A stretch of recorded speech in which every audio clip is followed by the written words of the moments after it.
Baik, sebelumnya Assalamualaikum warahmatullahi wabarakatuh. Izin memperkenalkan diri, kami dari kelompok 1 PSTIA, di mana pada mata kuliah struktur data, kami mendapatkan tugas untuk menjelaskan tentang array, dan di sini kami telah menyiapkan PPT-nya. Sebelum masuk ke pemaparan materi, mungkin izinkan kami memperkenalkan diri terlebih dahulu. Sebelumnya memperkenalkan diri, nama saya Afifullah Juna Putra dengan NPM 23150610005 dari kelas PSTIA. Izin perkenalan diri, nama saya Kintan Rasida Radina Putri dengan NPM 2355061009 dari kelas PSTIA. Baik, perkenalkan, nama saya Lutfia Fakhira dengan NPM 2315061085 dari PSTIA. Perkenalkan, nama saya Reki Valerian dengan NPM 2315061057 dari PSTIA. Perkenalkan, nama saya Saib Abdullah dengan NPM 2315061109 dari kelas PSTIA. Lanjut, PPT ya. Oke, jadi di pemaparan materi kami dari kelompok 1 PSTIA ini, kami akan menjelaskan pertama soal pengertian array, lalu karakteristik, jenis-jenis, fungsi dan kegunaan, operasi-operasi array, kelebihan serta kekurangan. Dan untuk penjelasan pertama bakal dijelasin oleh Hira.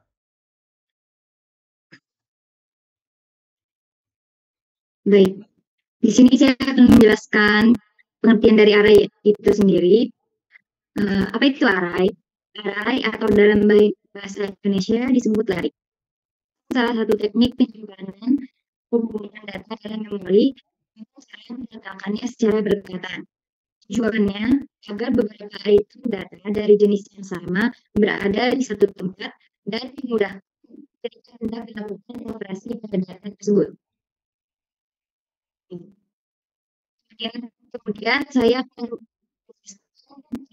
karakteristik dari array. Yang pertama yaitu struktur data berbasis indeks. Saya menggunakan struktur data berbasis indeks yang membantu mengidentifikasi setiap elemen dalam array dengan mudah menggunakan indeks. Pengguna yang mengumpulkan beberapa nilai dari tipe data yang sama, array dapat digunakan secara efisien. Kemudian, ini struktur data yang kompleks. Dia juga dapat menangani struktur data yang kompleks dengan menyimpan data dalam array berdimensi atau lebih. Kemudian, array juga dapat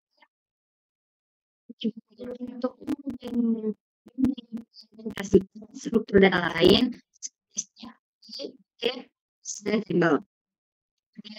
Proses pencarian dalam sebuah array dapat dilakukan dengan sangat mudah. Array merupakan struktur data yang penting dan menawarkan cara efisien untuk menyimpan dan mengelola data, terutama data dengan tipe yang sama. Penggunaan di struktur data, konteks dan mengimplementasikan struktur data lain menjadikannya alat yang serbaguna dalam pemrograman. Oke. Selanjutnya akan dijelaskan oleh saya, yaitu jenis-jenis array. Baik, setelah kita mendengarkan penjelasan soal pengertian dari array tadi, di sini saya bakal ngejelasin beberapa jenis dari array. Yang pertama, array itu ada array satu dimensi, di mana kembali lagi array itu untuk menyimpan data. Dan di array dimensi satu ini, array itu menyimpan data tunggal, yang dimana array jenis ini mempresentasikan beberapa item data sebagai satu list. Jadi sesuai dengan namanya, teman-teman, bahwa array satu dimensi ini hanya menyimpan data sebanyak satu list atau satu baris, dan memang datanya itu secara tidak tidak bisa banyak dan diberikan minimalisir atau maksimalnya untuk mengumpulkan data tersebut. Dapat dilihat dari gambar bahwa array satu dimensi itu dapat mengumpulkan data sebanyak 5 kolom. Lanjut.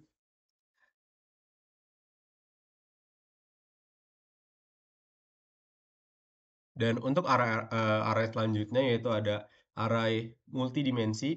atau array yang menyimpan list elemen dalam banyak dimensi. Jadi istilah kasarnya bahwa array multidimensi adalah array di dalam array. Jadi mengingat bahwa array sebelumnya itu adalah satu dimensi atau array yang menyimpan hanya dalam satu baris, dan di sini di array multidimensi array ini dapat menyimpan lebih banyak lagi data yang diberikan atau yang inputkan oleh programmer. Jadi dengan menggunakan array multidimensi, kita dapat lebih banyak menyimpan data. Maka dari itu, untuk kekurangan dan kelebihan, untuk array satu dimensi sendiri, itu digunakan untuk mempermudah kita membaca isi data dari array tersebut, dan di saat kita ingin menggunakan atau ingin menyimpan data secara terbatas dan tidak terlalu banyak. Namun berbeda di saat kita ingin menyimpan data yang secara kompleks, banyak, dan lebih dari satu baris, maka kita akan menggunakan array multidimensi. Dapat dilihat dari gambarnya, memang isinya lebih kompleks dan penyimpanan datanya bisa lebih banyak. Seperti itu.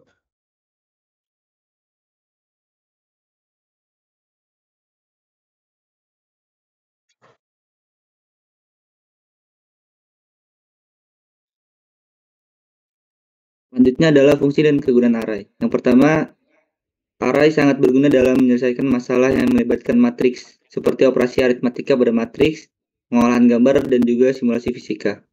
Yang kedua, array juga sering digunakan dalam penerapan algoritma sorting, seperti bubble sort, merge sort, quicksort, dan heap sort. Dan yang ketiga, array juga digunakan sebagai dasar untuk mengimplementasikan berbagai struktur data lain seperti stack, key, heap, dan hash table. Misalnya, stack dapat diimplementasikan menggunakan array dengan menambahkan elemen di akhir array dan menghapus elemen di akhir array. Dan selanjutnya, dalam sistem operasi juga array digunakan untuk menyimpan dan mengelola daftar proses yang akan dijadwalkan untuk dieksekusi oleh CPU. Jadi, fungsi selanjutnya itu penjadwalan CPU. Nah, fungsi yang kelima, array juga dapat digunakan sebagai tabel pencarian, di mana nilai-nilai tertentu diakses menggunakan indeks sebagai kunci. Dan yang terakhir, array juga berfungsi sebagai pemrosesan suara. Jadi setiap sinyal suara dapat dipresentasikan sebagai array. Array ini digunakan untuk menyimpan sampel suara dan memungkinkan operasi seperti filter suara, pengenalan suara, dan juga sintesis suara.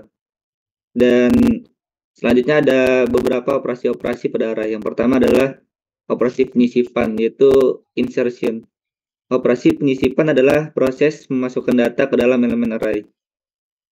Dan yang kedua adalah proses atau operasi pengaksesan, yaitu akses.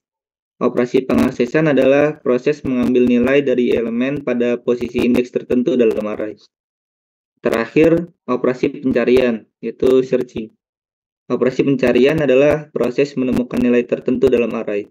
Untuk melakukan operasi ini, kita perlu mengakses semua elemen array dan membandingkannya dengan nilai yang dicari. Sekian dari saya, selanjutnya dilanjutkan oleh teman saya.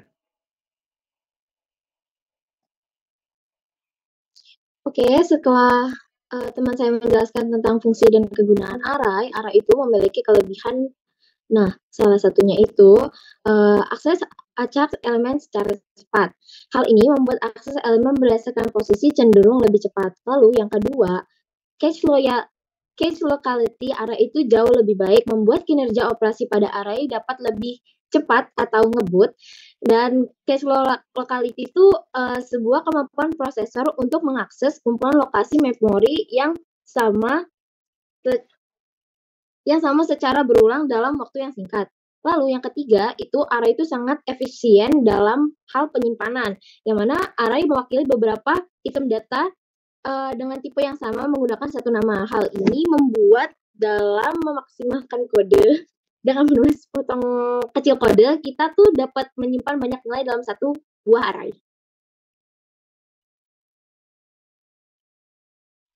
Nah, tadi sebelum yang dijelaskan oleh kawan saya, yang kelebihannya yang pasti ada dong kekurangan dari array ini. Nah, kekurangan array ini yang pertama itu array memiliki ukuran tetap. Nah, yang berarti di array ini kita tidak dapat menambah atau menghapus elemen yang kita buat gitu. Nah, kita juga tidak dapat mengubah ukurannya secara dinamis. Nah, yang kedua, saat menambahkan item ke dalam array, Pada saat proses penisipan mengharuskan setiap elemen-elemennya itu dipindahkan dari lokasi aslinya ke slot berikutnya yang tersedia. Nah, cost yang diperlukan pergeseran akan meningkat secara linear sesuai panjang array. Nah, yang terakhir, array memiliki fungsionalitas yang terbatas dibandingkan struktur data lainnya. Array unggul dalam tugas-tugas sederhana untuk masalah yang kompleks. Struktur data lain mungkin bisa menjadi solusi yang lebih baik. Terima kasih. Baik, mungkin sekian pemaparan dari kami dari kelompok 1 dari mata kuliah struktur data. Kami harap dari segala pemaparan materi yang telah kami berikan dapat memberikan manfaat bagi teman-teman yang dapat mendengar. Kami memohon maaf apabila ada kesalahan dalam penyampaian materi kami. Kami akhiri, terima kasih. Wassalamualaikum warahmatullahi wabarakatuh.